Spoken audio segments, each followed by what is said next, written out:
අපි ගොඩක් ආදරය කරන පුද්ගලයෙක් අපෙන් ඈත් වුණාම දුක, තනිකමක් දැනෙන්න පුළුවන්. සමහර වෙලාවට හැමදේම අවසానයි වගේ හැඟීමකුත් ආට දැනෙන්න පුළුවන්. හැබැයි මම කිව්වොත් ඒ මොහොත තමයි ඔයාගේ ජීවිතේ නව පිටුවක් පෙරලන්නේ කියලා. ඔයා ඒ දෙයට එකඟ වෙනවද?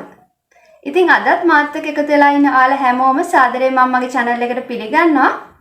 අපේ ජීවිතෙන් කෙනෙක් ඈත් වුණාම දැනෙන දුක, එතකොට තනිකම අපිව ශක්තිමත් කරනවා.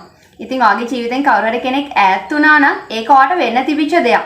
එහෙම නැත්නම් ඔයාගේ ජීවිතේ නව ආරම්භයට අවස්ථාවක් කියලා ඒක අරගෙන ඔයාගේ ජීවිතේ නව පිටුවක් පෙරලන්න ආරම්භ කරන්න. ඔයාට පුළුවන් ඔවුන්ට ස්තුතිවන්ත වෙන්න. මොකද ඔයාට නව අවස්ථාවක්, නව මාර්ගයක් විවෘත කරලා දීලා ඔවුන් ඔයාගේ ජීවිතෙන් ඈත් වෙච්ච එකට. සමහර වෙලාවට ඔයාට හිතෙන්න පුළුවන් මං කොහොමද මේ තුලින් නව අවස්ථාවක් විවෘත කරගන්නේ කියලා. ඒ වෙලාවට ඔයාව දැඩි ලෙස විශ්වාස කරන්න.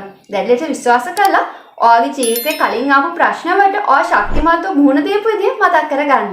තාම මාව subscribe කරලා නැත්නම් මාව subscribe කරන්න කියලාත් මම ආට මතක් කරනවා. එහෙනම් ලබන සිකුරාදා රාත්‍රී 9ට මේ වගේම අලුත් වීඩියෝ එකකින් හමු වෙමු.